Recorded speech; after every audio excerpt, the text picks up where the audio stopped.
In this clip, we're checking out the JS Xero Fusion surfboard in all three construction types that JS offers: PU, HyFi 3.0 and Carbotune.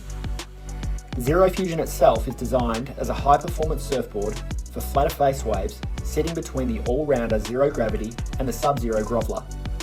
Basically, it's meant to cover the sweet spot where you want plenty of speed and flow, but still want to be able to jam out turns without too much effort.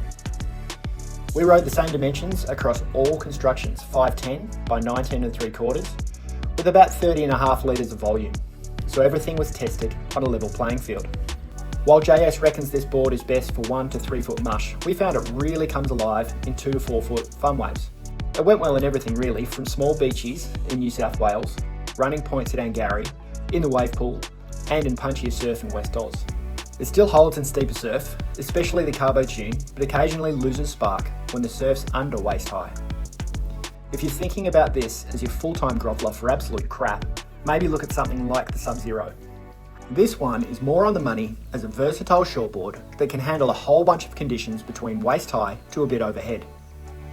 Each construction definitely has its own feel. The PU version was the loosest underfoot. It had a nice classic rail feel, but sometimes felt a bit sluggish in flatter sections.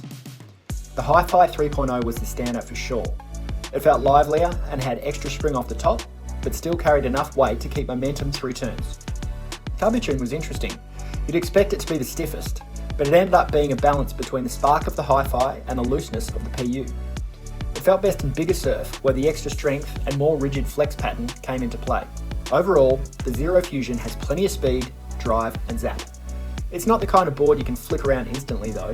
You need to engage the rail properly because of the extra width under the front foot. Once you've had a few surfs, this becomes second nature. Be aware it might take a couple of sessions to feel as amazing as you want it to. Once you're dialed in, it's got heaps of flow down the line and releases nicely off the lip. We tested a few different fin templates too and found the FCS2 JS Tri-Fin worked best overall. It gave a bit more hold and drive, especially in punchier waves, and felt like it just fit for this model. In the end, all three constructions went well, but the HyFi 3.0 was the clear favourite. If you're looking for a short board that can handle everything from waist-high junk to overhead runners, this version had the best mix of spark, speed and control.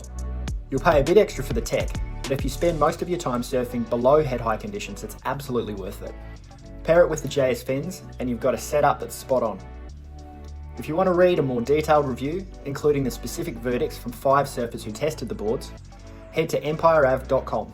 There's a link in the YouTube description below.